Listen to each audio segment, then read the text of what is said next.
here today with Grant Pecoff in his studio, and he is an amazing artist. Thank you. So can you first explain what your business is like? Because a lot of people have creative endeavors that they never look at in a sense of I can make an income. Like they automatically put it into a hobby. How did you make this into a business? Like the transition from hobby to business? Sure, yeah. Well, I was in my early 20s. I was at a crossroads of. I was trained to be a martial arts instructor, and I was also doing my hobby, my art, on the side. Okay. And I kind of hit a crossroads of what do I want to pursue more. I mean, this is going to be my job. I wasn't going to be a lawyer. I wasn't going to be a doctor. It's either going to be a martial arts instructor or be an artist. And through a commercial I saw on TV for the Academy of Art in San Francisco, I decided that looks good. I could do that. I could see myself doing that. I want to do that. Yeah. You know, why not just go for it and try it and see what happens? And so, one thing that really stuck with me was how am I going to? I have certain skills in art. How am I going to translate those skills? I'm going to take those skills and turn it into a business. Right. And I decided to take a course in marketing, like art marketing course over the summer at a local college. And that gave me the roadmap of how to get started. Starting to look at my art, not just as, I love this painting that I did, I get to hang it on my wall, but okay, it's a product. I mean, it's my art, it's my love, it's my baby, but it's also, you gotta take me out of it, and now it's a product. So I have to start thinking of it as a product, like shoes. Mm-hmm. You know, it's just kind of hard to say. They're not shoes, but it's taking the personal out of it, and then I can start seeing it in so many different realms. Prints, my target market, my demographic. How am I going to get that product out there to people that need to see it? I need to share what's inside here. Right? Because I'm unique, you're unique, everybody's a unique gift or a unique expression of the world. Like the way you're going to paint or express yourself is going to be different than how I do. Yeah. Which, if I was to see how you express yourself, maybe I'd be totally inspired and it would influence my thought or influence my painting or influence my life in some way. When people come into my gallery and they see the work, or they come into another gallery and my work's hanging, they're not everybody, but their faces light up. Yeah. They're reminded of a place that they've been, or the colors make them feel happy or joyous or light. And I mean, that's what I want to do. I want to spread more light. Yeah. Oh, I love that. Yeah. So what's like a day of work like for you? A day of work. Well, each day is different. Of course. Like on a Friday, for example, I'll come into the gallery like 12 or 1 o'clock, and I'll start painting. That's like a good day, right? To start painting. Now, the other side of just painting is the business side, which takes over a huge amount of time. What my challenge has been, being an artist full time, is balancing the business with the actual creativity. That's a really hard balance, and it's a balance that is always fluctuating. It's very seldom 50-50.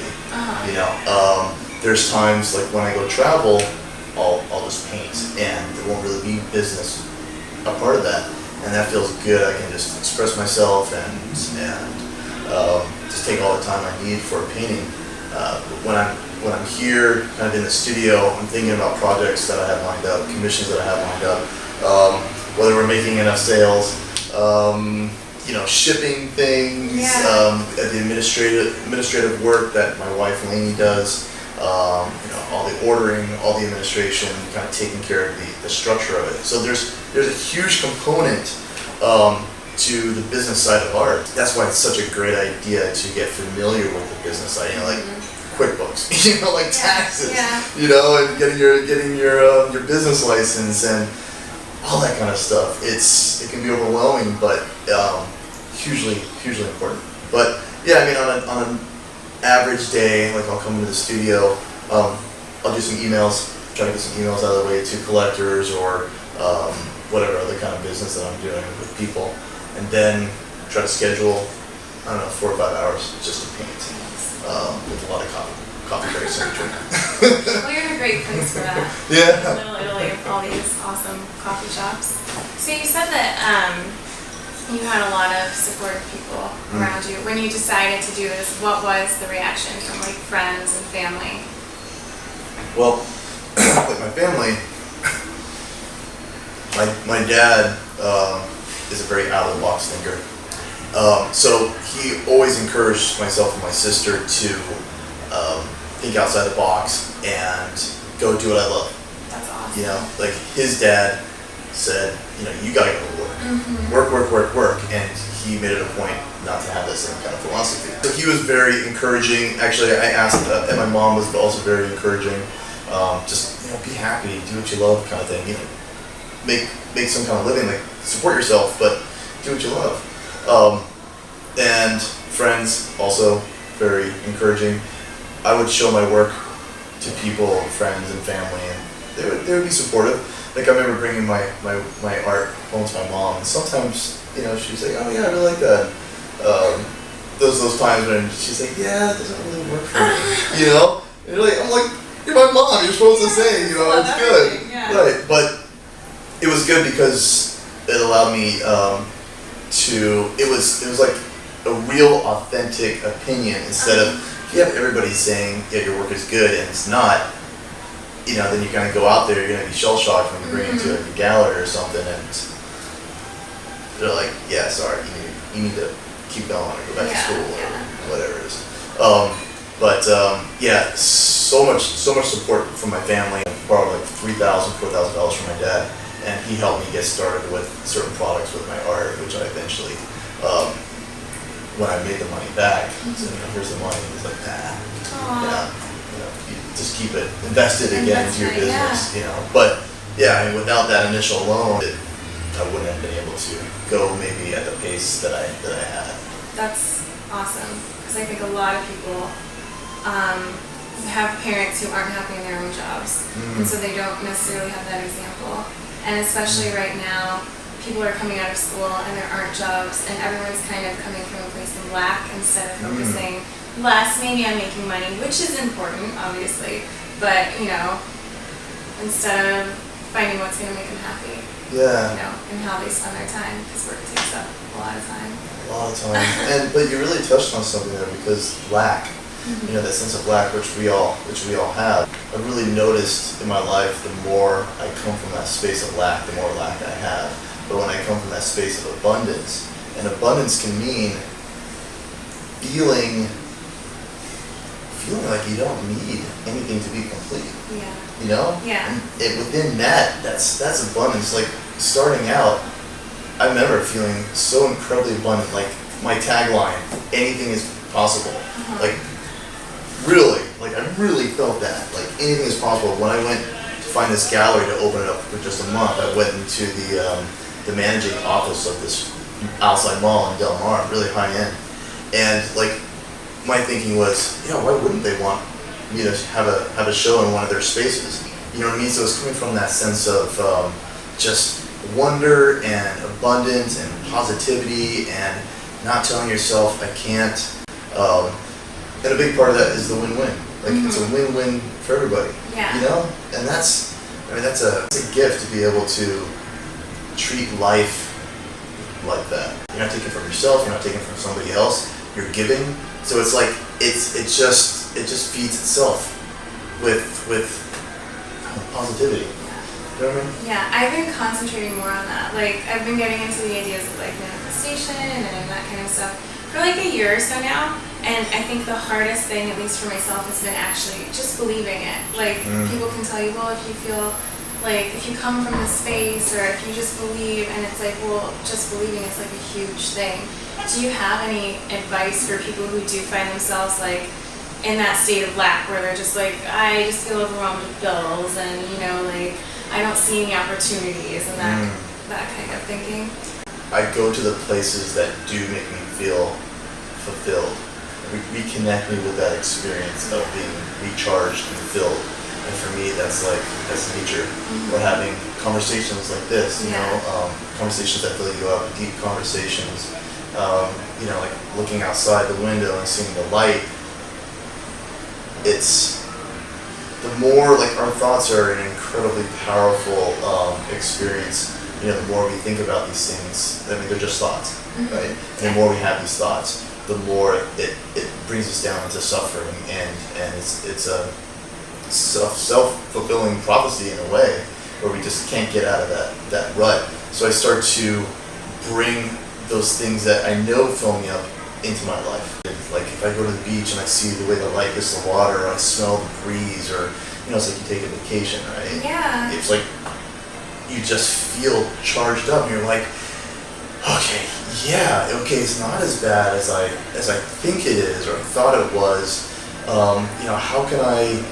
It's like you get a different perception, you know, a different perspective on it, and it's approaching it from a different perspective. It's like a different awareness.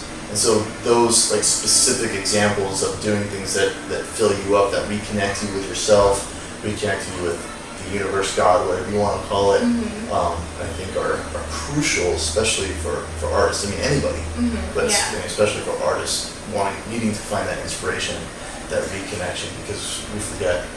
Did you intentionally have, like, any practices or affirmations or anything like that? Like when you were in this space before you became, like, successful, when you were working on all of this, was there anything you?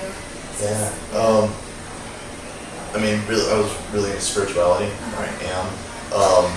So a lot of reading of books, you know, books that connect me that are around that same conversation. Yoga, you know, I was doing a lot of Kundalini yoga. Kundalini. Yeah. Oh my God. I mean, if you want to be charged up, right? Yeah. Like, you can, like, physically, you can feel it. Oh my God. Right? Yeah. Yeah, and it connects you with that sense of yourself. Yeah. So yeah, for sure. So yeah, spiritual readings, talks, books. Like, I remember reading this book by Pam Grout. I have it in the closet. I forgot Is it E Squared? No. Okay. E Squared. Because I'm reading that now by her.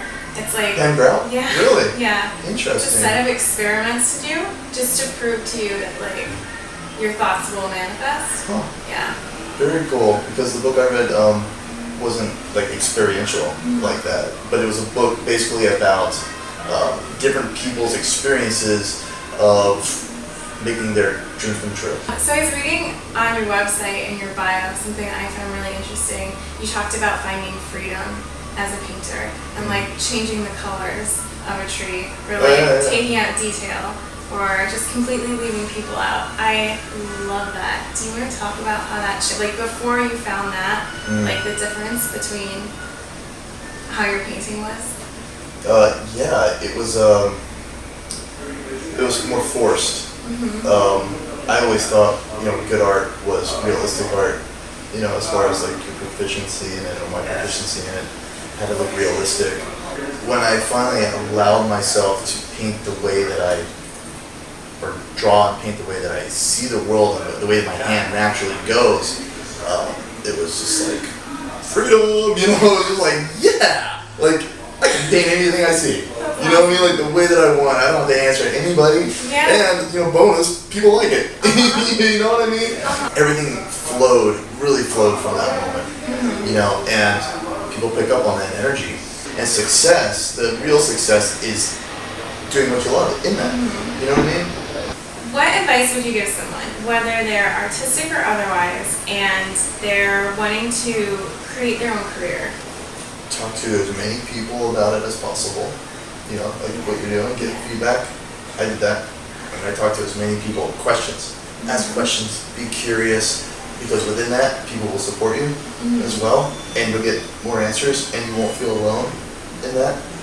So talk to people, questions, read books, get recharged, and then just give love.